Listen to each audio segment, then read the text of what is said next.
The Lottery and Other Stories. By Shirley Jackson. Summary: The Lottery and Other Stories is a collection of 25 stories written by Shirley Jackson. These stories range from the ordinary to the fantastic. Some of her stories describe the experiences of housewives and mothers in typical town settings, while others hint at mental illness and diabolical fantasies experienced by unstable characters. The Intoxicated. At a house party in suburban America, an intoxicated male guest encounters Eileen, 17, the daughter of the party hosts. They talk about the end of the world and her homework. The Daemon Lover. An unreliable narrator prepares for her wedding, but the groom, Jamie Harris, never comes to pick her up. She searches for him in vain, most likely because he does not exist. Like Mother Used to Make, David maintains an apartment meticulously because it expresses his identity, but this stasis is challenged in his relationship with Marcia. Trial by Combat. An older woman is stealing things from Emily Johnson and is thus stealing her identity. When Emily realizes that they have parallel lives, she feels enough empathy for the thief that she does not react with any antagonism. The Villager. Hilda Clarence pretends she is someone else while she is at someone else's apartment, not revealing to other visitors, who saw the same ad for the apartment and its furniture, that she is not the owner. My Life with Rh Macy. A woman finds herself as just a number in her new job at Macy's, a department store. She quits after 2 days. The Witch. A child in a train engages in conversation with a man who tells a story of dismembering his own sister, which jolts the child's inattentive mother away from her baby into attention to the boy for a little while. The Renegade. A woman's dog is accused of killing chickens, and everyone in town hears about it. Various brutal methods of killing the dog or otherwise resolving the issue are proposed, all to the woman's horror, as she personally identifies with society's attacks on the dog's habits. After You, My Dear Alphonse. Johnny and his African-American friend, Boyd, are at Johnny's mother's home. She is a bit condescending and racist in her conversation with Boyd, but this has little or no effect on the boys' friendship, while it does make Boyd feel uneasy for a little while. Charles. A boy starts misbehaving in school and blames everything on an alter ego he creates named Charles. His parents never figure it out. Finally, when his mother asks his teacher, she reveals that she has no student named Charles. Afternoon in Linen. 2 families implicitly compete by demonstrating the artistic virtues of the children.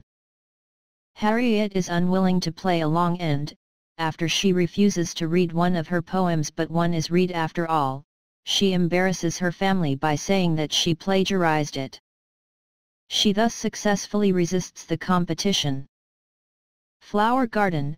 Mrs. Winning is friends with a woman who hires an African-American man to do work on the property. The racist townspeople start to shun the woman, and soon Mrs. Winning does as well even though she is an outsider herself, having married into an old family of the town. Dorothy and My Grandmother and the Sailors. A woman is brought up by her older female relatives to fear sailors, and although she never has a bad interaction with a sailor, she avoids them. She becomes irrationally afraid of them and cannot even sit next to them. Colloquy. A woman goes to the doctor to inquire about her husband's possible insanity. The doctor's response is so confusing that she becomes hysterical and might be the crazy one herself, though she thinks she might be the only sane person around. Elizabeth. Elizabeth Style lives in New York and works in a small literary agency. Her boss, Robert Shax, is also her lover. She learns at work that Robert has hired the young Daphne Hill as office assistant. Elizabeth becomes jealous, treats Daphne badly, and fires her.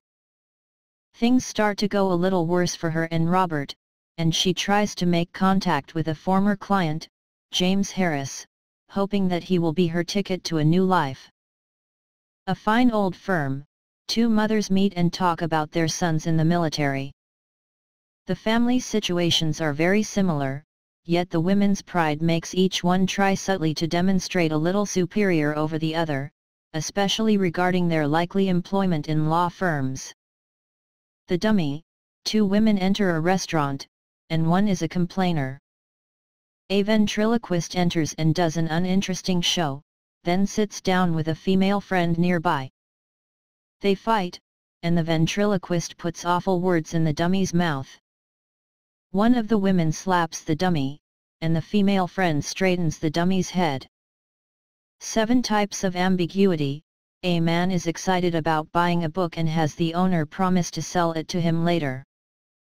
He shows another couple around the store, then leaves, but the owner sells the very book to the couple instead, violating the agreement. Come dance with me in Ireland. A poor-looking man appears at a home where 3 women are spending time. They tend to judge him negatively but ultimately show some hospitality.